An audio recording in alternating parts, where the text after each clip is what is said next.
안녕하십니까. 산업위생을 강의하는 최윤정입니다.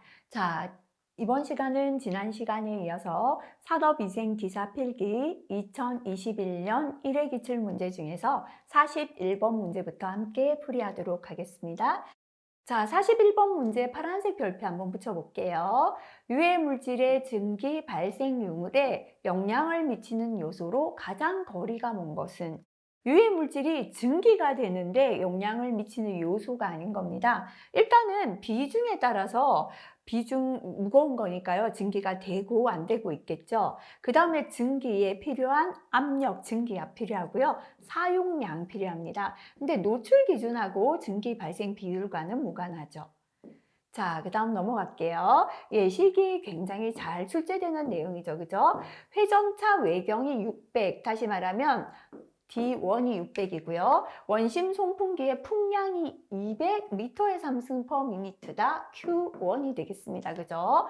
회전차 외경이 1000mm. 요거는 D2가 되겠네요.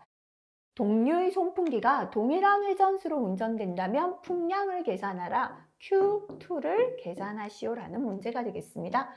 자, 그러면 Q2는 Q1 곱하기 D1분의 D2의 세제곱 곱하기 N1분의 N2인데요. 요거는 동일하니까 무시하면 되겠다. 그죠? 자, 그래서 Q2는 하시고요.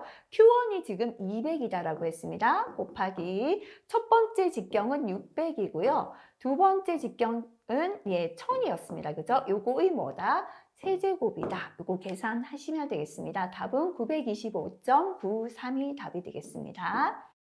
자, 그 다음에 43번 역시나 실기까지 중요한 내용입니다. 자, 별표 2개에서 3개까지 붙여도 괜찮습니다.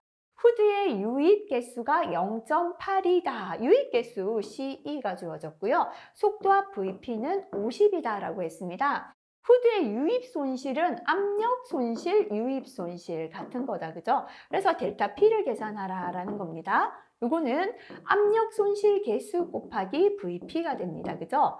압력 손실 개수는 CE의 제곱분의 1-1이죠. 곱하기 VP. 요거 계산하시면 되겠습니다. CE가 현재 0.8이니까요. 0.82의 제곱분의 1-1에 속도압 50 계산해 주시면 되고요. 24.36 mmHg2O가 답이 되겠습니다. 자, 그 다음에 44번 역시나 실기까지 중요합니다. 길이나 폭이나 높이가 각각 25, 10, 30인 실내에 시간당 18회의 환기를 하고자 합니다. 직경 D가 50cm인 개구부를 통하여 공기를 공급하고자 한다면 개구부를 통과하는 공기의 유속 V를 계산하시오라는 문제가 되겠습니다. 자, 그러면 일단 주어진 걸 가지고 하나하나 생각해 볼게요. 한 번에 환기하는 1회 환기량 Q는요. 1회 환기량 Q다. 그죠? 자, 전체 이 공간의 부피가 25 곱하기 10 곱하기 30이잖아요. 이 부피만큼이 공기가 한 번 환기하는 환기량이 되겠죠. 그죠? 그래서 곱하면 7,500m의 삼승이 됩니다. 근데 시간당 18회 환기를 하겠다라고 했으니까 18회 환기하는 환기량을 계산할게요. 7,500 곱하기 18번이다. 그죠? 135,000m의 삼승 퍼. 현재 시간당이다 했으니까 단위는 hour가 됩니다. 이거 주의하셔야죠. 그죠? 자, 그렇다면 유속은 Q는 A 곱하기 V잖아요. V는 A분의 Q가 되잖아요. 그죠? A는요, 지금 직경이 50cm 제곱이다 했으니까 4분의 파이 곱하기 직경이 50cm면 0.5의 제곱분의 Q가 됩니다. 그죠? Q는 지금 요거잖아요. 135000이에요. 요걸 계산하니까 요렇게 나왔는데요. 현재 단위는 미터 퍼, 요거 단위가 아워잖아요. 아워가 됩니다. 근데 몇 미터 퍼 세크인가라고 했다. 그죠? 자, 1시간은 몇 초죠? 3600초가 되잖아요. 그죠? 그래서 시간을 초로 나눠주면, 요거 혼돈되면 이렇게 하시면 되죠? 687549.35 여기는 미터잖아요. 1시간이잖아요. 1시간은 몇 초죠? 3600이다. 밑에 3600초 이렇게 바꿔주면 나누기 3600이구나. 그죠? 요거 계산하시면 되겠습니다. 190.99 미터 퍼 세크가 답이 되겠습니다.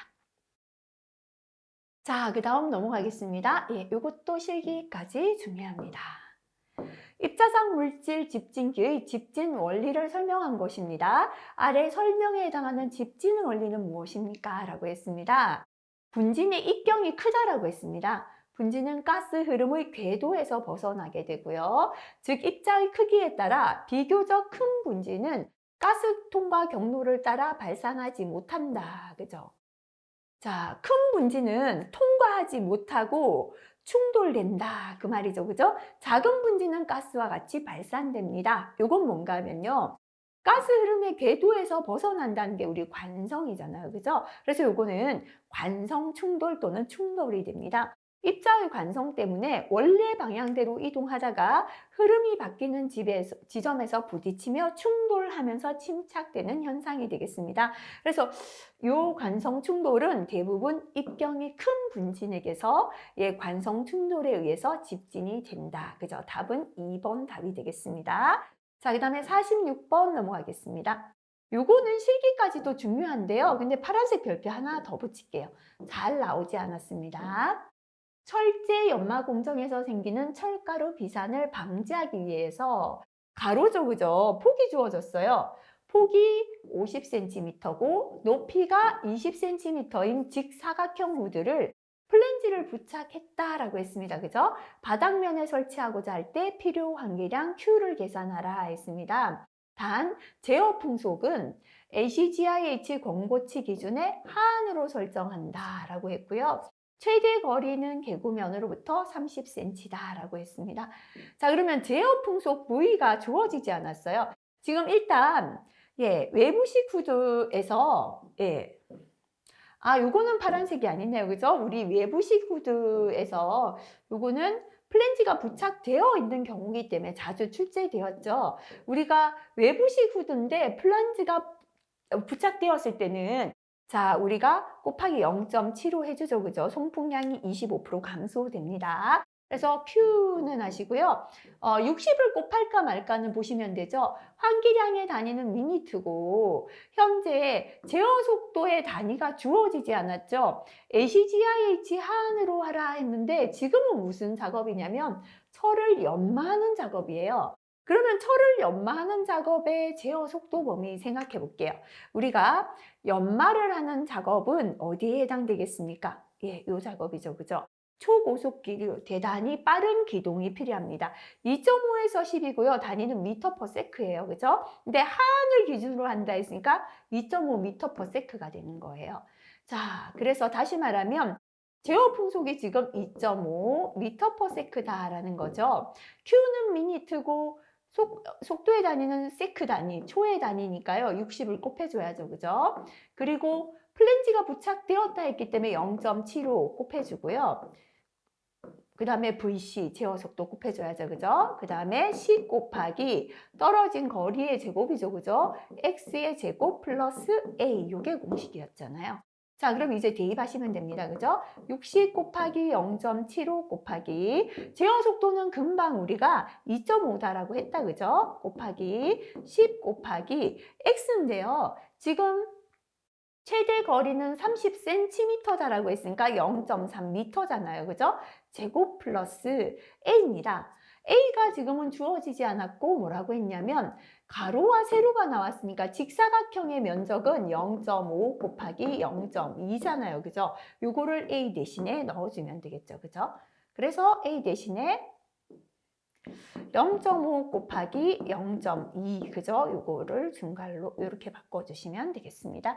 자, 요거 계산해 보시면 되겠죠. 계산하니까 112.5 미터의 3승 퍼 미니트가 되겠습니다. 자, 요 문제에서는요, 뭐 제어 속도 주지 않았지만 요거 실기 대비해서 우리 암기하고 있어야 되는 거죠. 그래서 요거 뭐 파란색 별표에서 제어 속도를 안 준 문제 처음이었기 때문에 다시 한번 풀어보시는 것도 좋을 것 같습니다.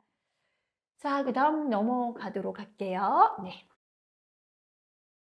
47번 문제입니다. 다음 중 위생보호구에 대한 설명과 가장 거리가 먼 것은 했습니다. 요거 파란색 별표 붙이겠습니다. 사용자는 손질 방법과 착용 방법을 숙지한다. 좋죠, 그죠? 본인이 착용하는 보호구의 사용과 손질 방법 아는 거 좋습니다. 근로자 스스로 폭로 대책으로 사용할 수 있다. 근로자 스스로 사용할 수 있는 거 좋다, 그죠? 규격에 적합한 것을 사용하는 거 좋겠죠? 보호구 착용으로 유해 물질로부터의 모든 신체적 장애를 막는다 했는데 틀렸습니다. 보호구는 가장 소극적인 대책이에요. 작업장에 유해 물질을 잔뜩 두고 보호구만 착용한다고 모든 것을 막을 수는 없죠. 첫 번째 적극적으로 유해 물질 줄여야 됩니다. 그죠? 자, 그러고도 남아있는 위험에 대비하기 위하여 가장 소극적으로 보호구를 착용하는 것입니다. 틀린 답은 4번 되겠습니다. 자, 네. 그 다음, 네, 넘어가 보도록 할게요. 네, 잘못 눌렀네요. 그죠? 네, 48번도 파란색 별표 해보도록 할게요. 곡관에서 곡률 반경이 1.0일 때 압력 손실 개수가 가장 작은 곡관의 종류는 있습니다. 어쩔 수 없이 우리가 이거 다 암기하고 있을 수 없죠? 이 문제의 답만 기억할게요. 자, 곡률 반경이 1.0일 때 이음새가 없는 게 제일 압력 손실 개수는 작아요. 왜냐면 새어나가는 게 없으니까, 그죠? 그 다음은 3조각, 4조각, 5조각 중에서 5조각으로 접합된 곡관이 가장 압력 손실이 낮게 나왔다, 그죠? 그래서 답은 4번이 답이 되겠습니다. 자, 그 다음 넘어가도록 할게요. 49번 문제 보겠습니다. 네, 자, 요것도 파란색 별표 붙일게요. 작업 중 발생하는 먼지에 대한 설명으로 옳지 않은 것은 있습니다. 자, 일반적으로 특별한 유해성이 없는 먼지는 불활성 먼지 또는 공해성 먼지입니다. 이거 오타입니다. 공해성 먼지라고 하며, 자, 불활성이라는 건 특별한 유해성이 없다라는 거고요. 공해성 먼지입니다. 이러한 먼지에 노출된 경우 일반적으로 폐 용량의 이상이 나타나지 않아요. 왜냐하면 특별한 유해성이 없기 때문에 먼지에 대한 폐의 조직 반응은 가역적이다. 돌아올 수 있다라는 겁니다. 그죠? 자, 그 다음에 2번. 결정형 유리 규산은 규산의 종류에 따라서 이렇게 3가지 그죠? 하나, 둘, 셋, 4가지로 구분할 수가 있습니다. 3번의 용융 규산은 비결정형 규산으로 노출 기준이 10이다라고 했는데 이게 틀렸습니다. 용융 규산은 0.1mg/m 상승입니다. 그래서 다 암기하실 필요 별로 없는 문제다라고 보시면 돼요. 자주 안 나오고요. 틀린 게 뭐다 정도만 체크하고 넘어가시면 되겠습니다. 자, 그 다음에 넘어갈게요. 50번 문제 넘어가도록 하겠습니다.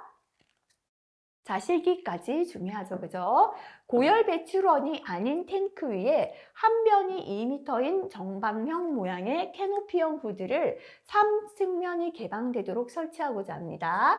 제어 속도가 0.25m/s이고 개구면과 배출원 사이의 높이가 1.0이다. 그죠? 이때 송풍량 Q를 계산하라 라는 문제입니다. 자, 요것도 파란색 별표 붙일게요. 잘 안 나왔기 때문이다. 그죠? 그래서 이 공식 한번 기억하도록 할게요. 자, 레시버식 캐노피형 후드인데요. 정사각형 또는 원형이고 3측면이 개방되어 있을 경우입니다. Q는 역시나 이게 미터에 3승/미니트이고 그 다음에 VC 제어 속도가 미터/세크일 때만 60 곱하기 해주시고요. 8.5 곱하기 높이 H의 1.8이다. 그죠? 그 다음에 폭이죠. W의 0.2 이거 공식만 기억하시면 대입만 하시면 되겠습니다. 자, 그래서 지금 60 곱하기 8.5 곱하기 이건 공식이잖아요. H의 1.8인데요. 높이가 1m니까 1의 1.8 곱하기 폭이다. 그죠? 아까 위에서 한 변이 2m다라고 했으니까 폭은 2가 되는 거다. 그죠? 그래서 2의 0.2 곱하기 제어 속도다. 그죠? 속도가 지금 현재 0.25m/s다 했으니까 속도 0.25를 넣었습니다. 그죠? 그래서 잘 출제되지 않은 공식이기 때문에 요거 한번 기억해 주시면 좋겠습니다. 자, 그 다음 넘어가겠습니다. 51번, 그죠? 자, 다시 한번 내릴게요. 그림과 같은 형태로 설치하는 후드는 이라고 했습니다. 현재 열원이 위로 상승하는 열원이 있을 때 이러한 후드를 레시버식 캐노피형이다 라고 했죠. 그죠? 그래서 답은 1번 되겠습니다. 자, 요거는 캐노피형 후드가 되고 커버형 후드가 되겠다. 그죠? 열 상승 기류가 있을 때는 캐노피형을 사용합니다. 자, 그 다음 넘어가겠습니다. 네, 산업안전보건법령상 안전인증 방독 마스크에 안전인증 표시 이외에 추가로 표시해야 할 항목은 했습니다. 파란색 별표 붙일게요. 산업안전에는 굉장히 잘 출제가 되는 내용입니다. 산업위생에는 크게 많이 나오진 않았어요. 자, 안전인증에 방독 마스크는 안전인증 마크는 표시되겠죠. 그것 말고 표시해야 되는 건 첫 번째는 사용상의 주의사항. 예를 들어 방독 마스크는 산소 농도 18% 이상일 때 써라. 이런 거 있어야 됩니다. 그 다음에 두 번째는 종아통 외부 측면의 표시색입니다. 그죠? 종아통은요, 이렇게 있으면, 자, 이게 종아통에 색깔이 칠해져 있거든요. 이 색을 보고, 자, 암모니아용, 녹색이다. 그죠? 녹색의 종아통이면, 아, 암모니아용이구나. 이걸 알 수 있어요. 그래서 외부 측면의 표시색, 이거는 어떤 가스용이다. 이거를 설명해 줘야 됩니다. 그 다음에 사용 시간을 기록하는 카드예요. 말 그대로. 자, 총 100분을 쓸 수 있어요. 근데 일주일 전에 10분 썼거든요. 그저께 5분 썼거든요. 이거를 방독 마스크는 장시간이 아니라 단시간씩 사용하기 때문에 사용했는 시간을 다 기록을 해서 사용 시간이 초과되지 않도록 해야 합니다. 그죠? 그 다음에 네 번째 파과 곡성도는 자, 이게 어느 농도까지는 굉장히 성능이 좋다가 갑자기 이렇게 성능이 떨어진다. 마지막에 파과가 된다. 뭐 이까지가 70분이라면 나머지 여기 80분에서 파과가 된다. 이렇게 파과가 일어나는 곡선도다라고 보시면 됩니다. 자, 그래서 요거 한번 봐주시고요. 필요가 없는 건 포지 비율, 답은 1번 되겠습니다. 자, 그 다음에 넘어갈게요. 실기까지 중요한 문제가 되겠습니다. 에틸벤젠의 농도가 400ppm이다. 요거는 C1이다. 그죠? 자, 그 다음에 최적이 주어졌습니다. 1000m의 삼승인 작업장의 환기를 위하여 90m의 삼승 per minute Q네요. 그죠? 속도로 외부 공기를 유입한다고 할 때 이 작업장의 에틸벤젠 농도가 노출 기준 이하로 감소되기 위한 소요 시간을 계산하라. 미니트로 물었습니다. 그죠? 자, 단 에틸벤젠의 TLV는 100이고, 노출 기준 이하니까요. 이게 이제 두 번째 농도 C2가 되겠다. 그죠? 외부 유입 공기 중 에틸벤젠 농도는 0이다라고 했습니다. 자, 유해 물질을 나중 농도 또는 노출 농도 이하로 환기하는 데 필요한 시간을 계산하는 공식이죠. T, 미니트입니다. 그죠? 마이너스 Q분의 V 곱하기 Ln C1분의 C2가 되겠습니다. 대입만 하면 된다. 그죠? 마이너스 Q는요, 현재 90m의 삼승 per minute다라고 했고, 자, V는 작업장의 최적이죠. 그죠? 1000m 삼승이다라고 했습니다. 곱하기 LN이고요. 처음 농도는 400이었는데 노출 기준 100ppm 이하로 줄이겠다. 그죠? 이거 계산하시면 15.40미니트가 답이 되겠습니다. 자, 그 다음에 54번도 실기까지 중요하다. 그죠? 2개에서 3개까지 붙여도 괜찮습니다. 덕트에서 공기 흐름의 평균 속도압이 25다. VP가 주어졌죠. 덕트에서 공기의 반송 속도 V를 계산하라 라는 문제가 되겠다. 그죠? 그럼 요거는 VP는 자주 나오죠. 2G분의 R V제곱입니다. 그죠? 1분의 VP니까요. 이렇게 곱하면 서로 똑같죠. R V의 제곱은 VP 곱하기 2G죠. 그죠? 그러면 V의 제곱은 하면 곱해졌는 게 넘어가면 밑으로 가면 되죠. 그죠? 곱하기 2G고요. 제곱을 없애면 루트가 됩니다. 그죠? 여기 이제 대입하시면 됩니다. 자, 이제 R은 공기 밀도 1.21이다 라고 했고요. 속도압이 25다 라고 했고 2 곱하기 중력 가속도 9.8 이걸 계산하시면 되겠습니다. 20.12고요. 현재 단위는 속도의 단위는 미터 퍼 세크죠. 그죠? 자, 그 다음에 55번 넘어갈게요. 필기에 자주 출제가 됩니다. 강제 환기를 실시할 때 환기 효과를 제고시킬 수 있는 방법이 아닌 것은 했습니다. 첫 번째, 공기 배출구와 근로자의 작업 위치 사이에 오염원이 위치하지 않도록 한다. 생각해 보시면 돼요. 여기 어쨌거나 이렇게 배출구가 있다, 팬이 있다, 그죠? 그리고 작업자가 여기 있어요. 그러면 오염물질 어디 써야 돼요? 여기서 오염물질이 이렇게 발생이 되어야 작업자 호흡기를 거치지 않고 밖으로 빠져나가잖아요. 오염물질이 예를 들어 여기에서 발생이 된다면 이게 호흡기를 거쳐서 배출구로 가니까 안 되죠. 그죠? 그래서 작업자와 배출구 사이에 오염원이 있어야 한다가 맞죠? 그래서 1번 틀렸다. 그죠? 배출구가 창문이나 문 근처에 위치하지 않도록 한다. 자, 그 다음에 오염물질 배출구는 가능한 오염원으로부터 가까운 곳에 설치해서 전환기 효과를 얻어야 합니다. 공기가 배출되면서 오염 장소를 통과하도록 공기 배출구와 유입기구 위치를 선정하는 거 좋습니다. 그죠? 자, 그 다음 56번 넘어가겠습니다. 필기에 자주 나오죠? 전기 집진 장치의 장단점으로 틀린 것은 했습니다. 자, 운전이나 유지비가 많이 든다 했는데요. 자, 우리 전기 집진 장치의 장점에 보면 압력 손실이 낮죠. 대용량 처리 가스를 처리할 수 있고요. 압력 손실이 낮다 보니까 운전이나 유지 비용이 저렴한 게 장점이었죠. 그래서 1번 틀렸다. 그죠? 고온가스 처리가 가능하고 설치 공간이 많이 들고 압력 손실이 낮다는 말씀입니다. 틀린 답은 1번 되겠습니다. 자, 57번 넘어갈게요. 산업위생관리를 작업환경관리, 작업관리, 건강관리로 나눠서 구분할 때 다음 중 작업환경관리와 가장 거리가 먼 것은? 그죠? 자, 일단 요거는 파란색 별표 한번 해볼까요? 뭘 묻는지 혹시나 모르신다면 요거 한번 볼게요. 자, 우리가 작업환경 대책이죠. 작업환경 관리의 원칙. 요거는 실기까지도 중요합니다. 작업환경 관리는 첫 번째 대치나 대체, 위험하지 않은 걸로 변경해 주는 거예요. 그죠? 격리. 자, 저장물질을, 위험물질을 작업자와 격리시키고요. 세 번째 환기, 위험물질 밖으로 빼는 거죠. 교육이 있다. 그죠? 자, 그럼 여기에 해당되지 않는 거 찾으시면 돼요. 작업환경 관리가 아닌 거. 유해 공정 격리하고 유해 설비를 밀폐화해서 멀리 떨어뜨리는 격리하는 거죠. 전체 환기를 시킨다. 그죠? 보호구를 사용하는 건 해당되지 않죠. 답은 4번 되겠습니다. 자, 그 다음에 58번 넘어갈게요.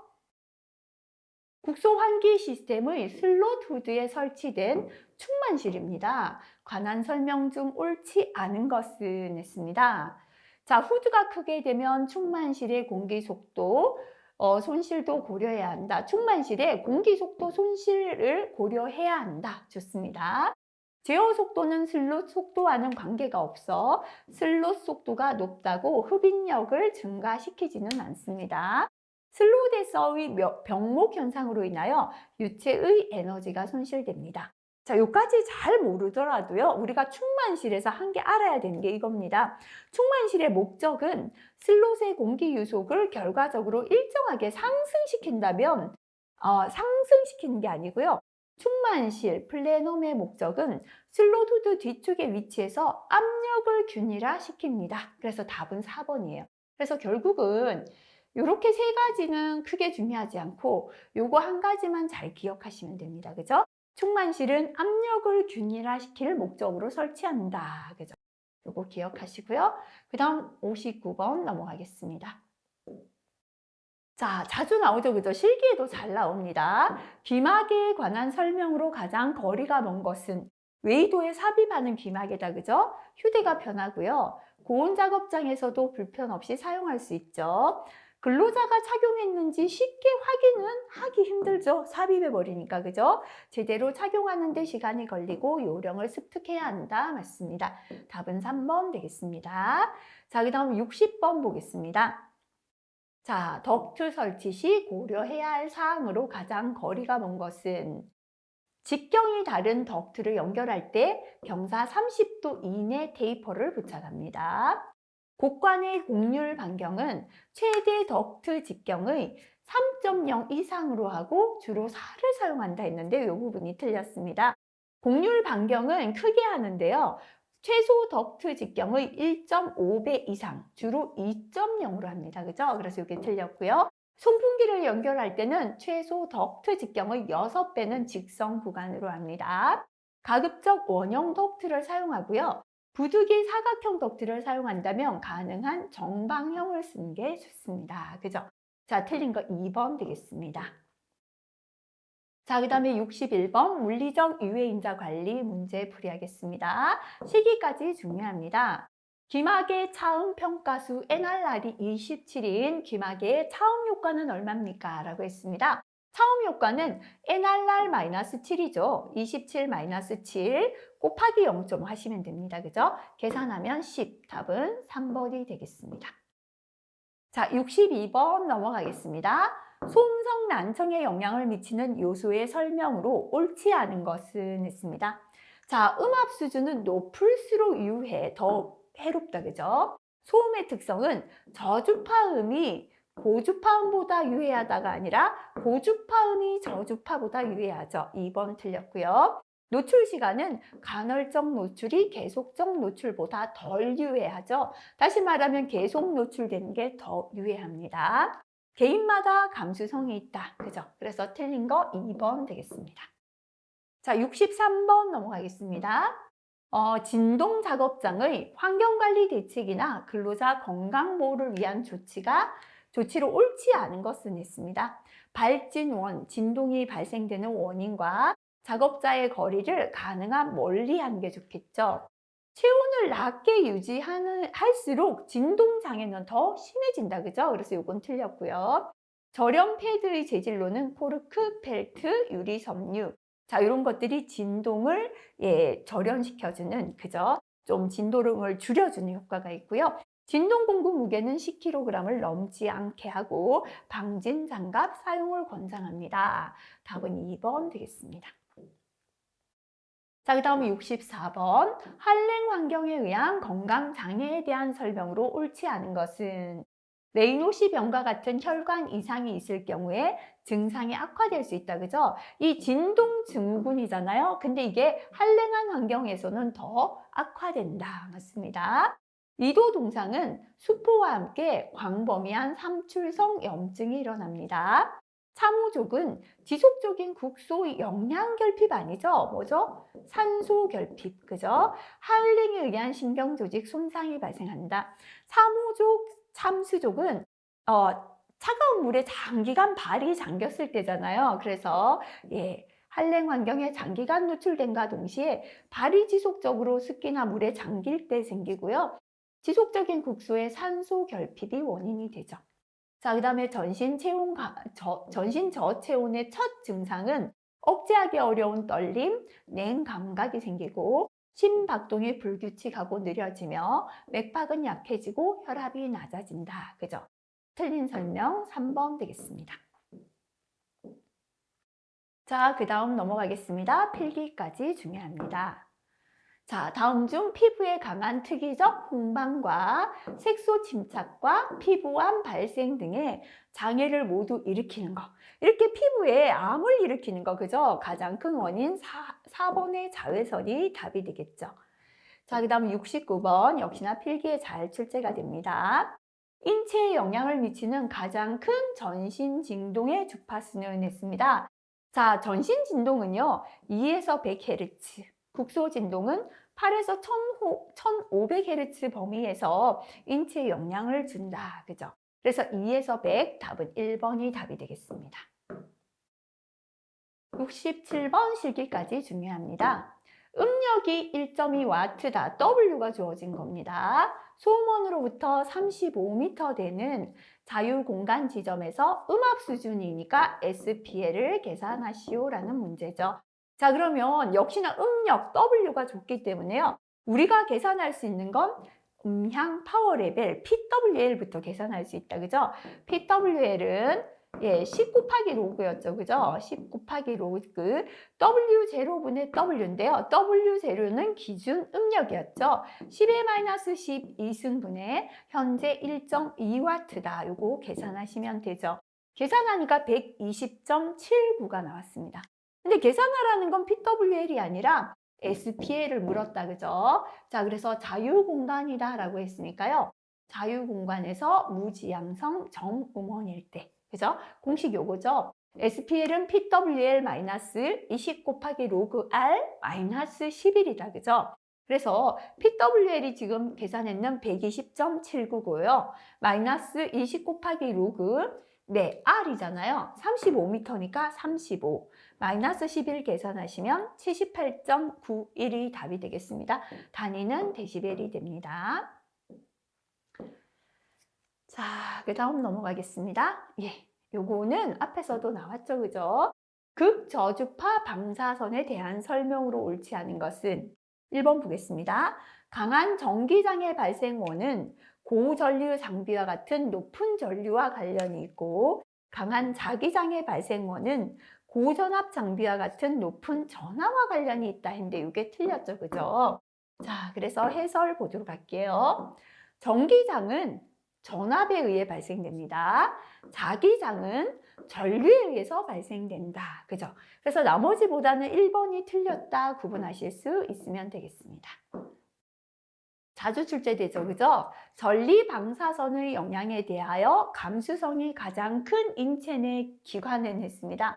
골인 그랬죠. 그죠? 골인, 수상내 그랬죠. 수상내, 결지, 뼈, 근육, 폐, 내장, 신경 이렇게 했죠. 그죠? 그래서 골인, 골수 임파선 할 때 골수가 제일 감수성이 큰 조직이죠. 자, 그 다음에 70번. 네. 1루멘의 빛이 1푸트 제곱의 평면에 수직 방향으로 비칠 때 그 평면의 빛의 밝기. 요거는 면적이잖아요. 그죠? 면적분의 루멘, 광도죠. 요건 바로 조도의 공식이잖아요. 그죠? 조도 공식은 단위는 두 가지가 있죠. 푸트 캔들이 있고요. 룩스가 있잖아요. 그죠? 자, 1루멘의 빛이 1푸트 제곱의 평면에 수직으로 비칠 때 그 빛의 양은 푸트 캔들이 됩니다. 1루멘의 빛이 1m 제곱의 평면에 수직으로 비칠 때 빛의 양은 룩스가 된다라고 했죠. 그죠? 그래서 여기서 답은 1푸트 캔들, 답은 4번 되겠습니다. 자, 71번입니다. 인체와 환경관, 열 교환에 관여하는 온열 조건 인자로 볼 수 없는 것은 했습니다. 대류, 증발, 복사 맞죠? 근데 기압 해당되지 않습니다. 자, 그 다음에 감압병 증상에 대한 설명으로 옳지 않은 것은 관절, 심부근육, 뼈에 동통이 일어나는 것을 밴드라고 합니다. 흉통 및 호흡곤란은 흔하지 않은 특수형 제식입니다. 산소의 기포가 뼈의 소동맥을 막아서 후유증으로 무균성 골개사를 일으킨다 했는데요. 산소가 아니라 뭐죠? 질소죠, 그죠? 질소가 기포를 형성해서 뼈의 소동맥을 막아서 무균성 골개사를 일으키죠. 틀린 거 3번 되겠습니다. 나머지는 읽어보시면 되겠습니다. 자, 그 다음 넘어가겠습니다. 73번 앞에서 나왔는데요. 틀리신 분은 파란색 별표 하시기 바랄게요. 작업 환경 조건을 측정하는 기기 중 기류를 측정하는 게 아닌 것은 있습니다. 카타 온도계, 풍차 풍속계, 열선 풍속계 다 기류 측정할 때 쓰이죠. 아스만 통풍 건습계는 습도를 측정할 때 쓰였다. 그죠? 틀린 거는 4번 되겠습니다. 자, 그 다음에 74번. 네. 음의 세기와 음압 사이 관계로 옳은 것은 했습니다. 자, 음의 세기 I는 로시분의, 다시 말하면 물질의 밀도 곱하기 음속분의 P의 제곱, 음압의 제곱의 관계가 있다. 그죠? 그래서 이거 자주 안 나와서 파란색으로 고칠게요. 자, 옳은 것은 했다. 그죠? 음의 세기는 음압의 제곱에 비례하죠. 그래서 맞게 된 거 답은 3번 되겠습니다. 자, 이거는 실기까지 중요합니다. 고압 환경의 인체 작용에 있어서 2차적인 가압 현상에 대한 내용이 아닌 것은 했습니다. 자, 4기압 이상에서 공기 중의 질소는 마취작용 나타냅니다. 산소는 2기압을 넘으면 산소 중독 증세를 나타냅니다. 이산화탄소는 산소 독성과 질소 마취작용을 증강시킨다. 이렇게 세 가지죠. 그죠? 해당되지 않는 거 1번 되겠습니다. 자, 그 다음 76번. 요거는 파란색 별표 해보겠습니다. 기억 안 나시는 분 다시 체크하십시오. 자, 작업장에 흔히 발생하는 일반 소음의 차음 효과를 위하여 벽을 설치합니다. 이때 장벽의 단위 표면적 당 무게를 2배 증가함에 따라 차음 효과는 얼마씩 증가합니까? 라고 했습니다. 자, 벽체 무게가 2배일 때마다 차음 효과는 6dB이 증가합니다. 그래서 여기서 답은 2번이 답이 되겠습니다. 자, 77번 넘어가겠습니다. 산업안전보건법에서 정의한 내용이다. 그죠? 상시 작업을 실시하는 장소에 대한 작업면 조도 기준으로 옳은 것은 했습니다. 자, 우리가 초정밀은 750 룩스 이상이죠. 정밀은 300, 보통은 150, 그 밖에 기타 작업 75 룩스 이상. 그죠? 답은 3번이 되겠습니다. 자, 그 다음에 78번입니다. 그죠? 인간 생체에서 이온화시키는 데 필요한 최소 에너지를 기준으로 전리방사선과 비전리방사선을 구분합니다. 전리방사선과 비전리방사선을 구분하는 에너지의 강도는 그랬죠, 그죠? 자, 전리와 비전리방사선 경계 에너지 강도는 12 일렉트릭 볼트이죠. 그래서 답은 바로 2번 되겠습니다. 자, 그 다음에 79번 볼게요. 산업안전보건법령상 근로자가 밀폐 공간에서 작업을 하는 경우 사업주가 조치해야 할 사항으로 옳지 않은 것은 했습니다. 사업주는 밀폐 공간 작업 프로그램을 수립해서 시행해야 한다. 좋다, 그죠? 사업주는 사업장 특성상 환기가 곤란한 경우 방독 마스크 아니죠? 작업자는 송기 마스크 착용해야죠, 그죠? 그래서 이거 틀렸고요. 사업주는 근로자가 밀폐 공간에서 작업을 할 경우에 그 장소의 근로자를 입장시킬 때와 퇴장시킬 때마다 인원을 점검해서 밀폐 공간에 작업자가 남아있지 않게 해야 합니다. 사업주는 밀폐 공간에는 관계 근로자가 아닌 사람의 출입을 금지하고 출입금지 표지를 밀폐 공간 근처 보기 쉬운 장소에 게시한다. 좋습니다. 자, 그 다음 80번 넘어가겠습니다. 네, 요거는 간혹 실기까지도 출제가 됩니다. 고온 환경에서 심한 육체 노동을 할 때 잘 발생되고요. 저는 지나친 발한, 땀을 너무 많이 흘려서 탈수, 그죠? 염분 소실, 땀 때문에 수분과 염분이 소실되어서 일어납니다. 자, 요거를 열경련이라고 했죠, 그죠? 답은 1번 되겠습니다. 자, 그 다음에 산업독성학 81번 문제입니다. 호흡기에 대한 자극작용은 물론 요거 실기까지도 간혹 나올 수 있습니다. 유해물질의 용해도에 따라 구분됩니다. 상기도 점막 자극제에 해당하지 않는 것. 유해물질이 들어갔는데요. 빨리 녹는 건 상기도에서 이미 자극을 주겠죠. 좀 용해도가 중간인 건 그 밑에까지 내려가서 상기도 점막 및 폐조직 자극제. 녹지 않는 건 밑에까지 내려가요. 종말기관지, 그죠? 폐포 점막 자극제 이렇게 구분하죠. 물질에 녹는 정도 용해도로 구분하는데요. 상기도라는 건 물에 잘 녹는 물질이죠. 그래서 암모니아, 수 되잖아요. 잘 녹죠. 크롬산, 액체죠. 염화수소, 염산, 불화수소, 불산, 황산가스, 액체로 잘 되는 게 상기도 점막 자극제다. 그죠? 여기서는 3번의 암모니아 답이 되겠습니다. 82번, 납 중독에 대한 치료 방법의 일환으로 체내에 축적된 납을 배출하도록 하는데 사용되는 것은 했습니다.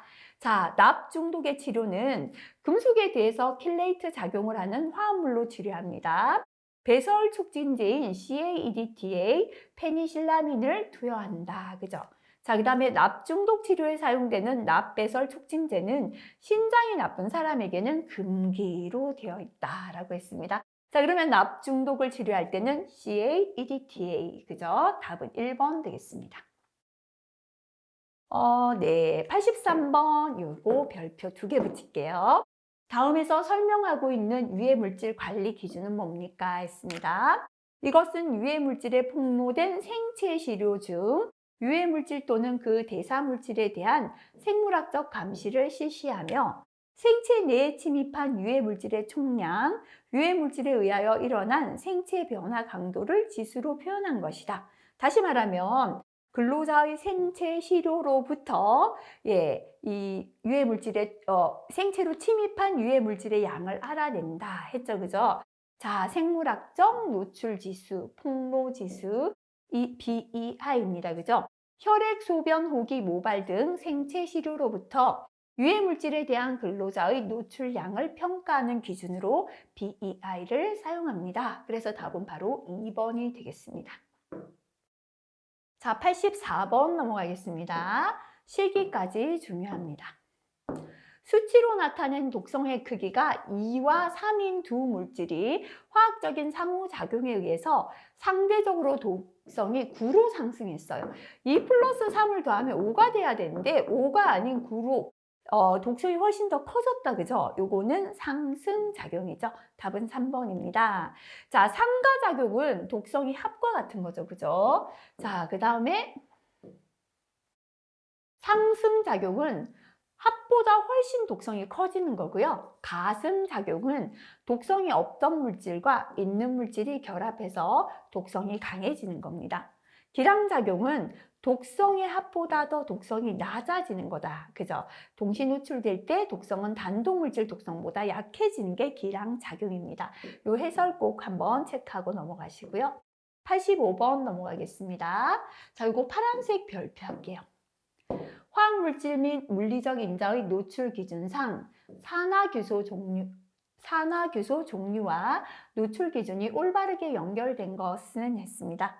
자, 산화규소는 비결정체 규소다. 그죠? 그래서 비결정체 규소이고요. 노출 기준은 0.1입니다. 네. 산화규소, 요렇게도 있고, 산화규소, 결정체 트리폴리일 때는 0.1, 그죠? 그래서 맞는 게 지금 결정체 트리폴리 0.1, 요게 맞네요. 그래서 요거는 다 암기하실 필요는 없고요. 요 문제 답 정도 보시고 넘어가도 큰 문제는 없는 내용 되겠습니다. 자, 86번 넘어가겠습니다. 노출에 대한 생물학적 모니터링의 단점이 아닌 것은, 자, 생물학적 모니터링은 시료 채취가 어렵다. 그죠? 근로자의 생물학적 차이가 있고 유기시료의 특이성과 복잡성이 있어요. 호흡기를 통한 노출만을 고려하는 건 아니죠. 예, 이 생물학적 노출 모니터링은 우리가 호흡기, 그 다음에 혈액, 그죠? 모발, 이렇게 여러 가지로, 예, 여러 가지의 노출을 고려했죠. 그죠? 그래서 답은 4번이 틀렸습니다. 87번 넘어가겠습니다. 인체 주요 장기 중에서 화학물질 대사 능력이 가장 높은 기관, 그죠? 유해 물질은 대부분 어디에서? 간에서 대사가 되죠. 그래서 대사작용에 의해서 유해 물질의 독성이 감소나 증가될 수 있다라고 했습니다. 답은 2번 되겠습니다. 88번입니다. 자주 출제되죠. 실기까지도 또 영향 줄 수도 있습니다. 중추신경계 억제작용이 가장 큰 것은 했습니다. 그죠? 할로겐, 에테르, 에스테르, 유기산, 알콜, 알켄, 알칸 순서였습니다. 그래서 여기서는 답은 4번의 할로겐이죠. 그죠? 별표 하나 정도 붙여도 괜찮을 것 같습니다. 89번입니다. 망간 중독에 대한 설명으로 옳지 않은 것은 했습니다. 금속 망간의 직업성 노출은 철강 제조 분야에서 많고요. 망간의 만성 중독을 일으키는 것은 이가의 망간 화합물입니다. 치료제는 CAEDTA라고 했는데요. CAEDTA는 앞에서 나왔잖아요. 납 중독의 치료죠. 그죠? 그래서 이게 틀렸고요. 이산화망간휴음에 급성 폭로되면 열이나 오한, 호흡곤란 등의 증상을 특징으로 하는 금속열을 일으킬 수 있다. 그죠? 답은 3번 되겠습니다. 90번. 자, 요거 실기까지 중요. 요거 잘못됐습니다. 한 개만 붙일게요. 필기용 문제입니다. 잘 모르신다면 파란색 별표 할게요. 다음 단순 에스테르 중 독성이 가장 높은 거. 단순 에스테르 중에서 독성이 가장 높은 건 부틸산염이 되겠습니다. 답은 3번입니다. 자, 그 다음 넘어갈게요. 91번입니다. 작업장에서 생물학적 모니터링의 결정인자를 선택하는 기준으로 옳지 않은 것은 있습니다. 검체의 채취나 검사 과정에서 대상자에게 불편을 주지 않아야 한다. 좋죠, 그죠? 적절한 민감도를 가진 결정인자여야 합니다. 검사에 대한 분석적인 변이나 생물학적 변이가 타당해야 합니다. 결정인자는 노출된 화학물질로 인해 나타나는 결과가 특이하지 않고 평범하다면 어떤 물질이다라는 걸 그저 우리 노출되었다는 걸 결정을 하지 못합니다. 그래서 결정인자는 노출된 화학물질로 인해 나타나는 결과가 그 물질만의 특이성을 가져야 하죠. 그죠? 그래서 틀린 거 4번 되겠습니다. 자, 그 다음에 92번 넘어가겠습니다. 카드뮴의 만성 중독 증상으로 볼 수 없는 것은 했습니다. 폐기능 장애, 골격계 장애, 신장 기능 장애는 맞는데요. 카드뮴은 시각 기능 장애는 아니죠. 그죠? 시각 기능의 장애를 일으키는 대표적인 게 메탄올이 있었습니다. 그죠? 그래서 틀린 거는 바로 답은 4번 되겠습니다. 자, 그 다음에 넘어갈게요. 93번 가겠습니다. 인체에 흡수된 납성분이 주로 축적되는 곳은 했습니다. 그죠? 납은 주로 뼈에 축적이 되죠. 답은 2번 되겠습니다. 자, 실기까지 중요하죠. 그죠? 작업자 소변에서 마니오산이 검출되었습니다. 이 작업자는 어떤 물질을 취급하였다고 볼 수 있습니까? 자, 생물학적 노출 지표 물질이 마니오산인 건 마녀, 털 이렇게 기억해줘. 그죠? 소변 중에 마니오산은 톨루엔이었죠. 답은 1번 되겠습니다. 95번으로 넘어가겠습니다. 필기에 자주 나오죠. 중금속의 노출 및 독성 기전에 대한 설명으로 옳지 않은 것은 했습니다. 작업 환경 중 작업자가 흡입하는 금속 형태는 듐이 많다, 그죠? 먼지의 형태이다. 맞습니다. 대부분의 금속이 배설되는 가장 중요한 경로는 신장이 되겠습니다. 크롬은 육가 크롬보다 삼가 크롬이 체내 흡수가 많다. 잘못 설명했죠. 삼가보다 육가 흡수가 많죠. 그래서 3번이 틀렸고요. 납에 노출될 수 있는 업종은 축전지 제조, 합금 전자산업이다. 맞습니다. 자, 그 다음 96번. 예, 앞에서도 나왔죠. 그죠? 약품 정제를 하기 위한 추출제에 사용되고요. 간장이나 신장의 암 발생에 주로 영향을 미칩니다. 그죠? 이렇게 약품을 정제하기 위한 추출제 혹은 냉동제, 합성수지에 사용되는 게 클로로포름이었죠. 답은 4번 되겠습니다. 자, 97번 넘어가겠습니다. 악성 중피종입니다. 중피종은 늑막의 악성암을 만드는 늑막암이라고 할 수 있는데요. 바로 성면에 의해서 생기죠. 그죠? 성면은 성면폐증, 폐암, 악성 중피종을 유발하게 됩니다. 답은 1번 되겠습니다. 자, 그 다음 98번 넘어가겠습니다. 파란색 별표하겠습니다. 잘 나오지 않았습니다. 유리규산, 석영이죠. 그죠? 분진에 의한 규폐성 결정과 폐포벽 파괴 등 망상 내피계 반응은 분진 입자 크기가 얼마일 때 자주 일어납니까? 라고 했습니다. 이렇게 유리규산이나 석영이 망상 내피계 반응을 일으키는 건 2에서 8 마이크로미터 입자에서 잘 발생이 됩니다. 답은 2번 요거 기억하시고요. 99번 중요하죠. 그죠?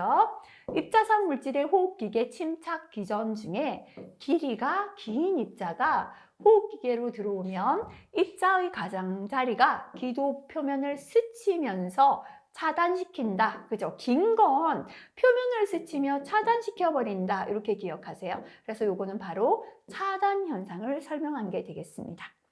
자, 100번 문제 보도록 하겠습니다. 다음에서 설명하는 물질은 있습니다. 이것은 소방제, 세척액 등으로 사용되었습니다. 현재는 강한 독성 때문에 이용되지 않고 있고요. 고농도의 이 물질에 노출되면 고농도, 그죠? 오타입니다. 중추신경계 장애에 의해 간장과 신장 장애를 유발한다. 그죠? 여기까지 보면요. 간신 사염화를 소개합니다. 그랬죠. 그죠? 간과 신장의 장애가 나타나고요. 자, 간에 대한 독성이 특히나 심해서 중심소엽성 괴사를 일으킨다라고 했죠. 자, 그 다음에 아까 우리가 소방에 쓰인다라고 나왔는데요. 이게 사염화탄소 소화기가 있었죠. 근데 이게 독성이 강해서 현재는 사용을 안 한다라고 했습니다. 그래서 이 문제 답은 4번의 사염화탄소가 되겠습니다. 자, 여기까지 문제풀이 해봤습니다. 역시나 본인이 아직 부족한 부분 다시 한번 체크하시고 넘어가시면 좋겠습니다. 이번 시간도 수고 많이 하셨습니다.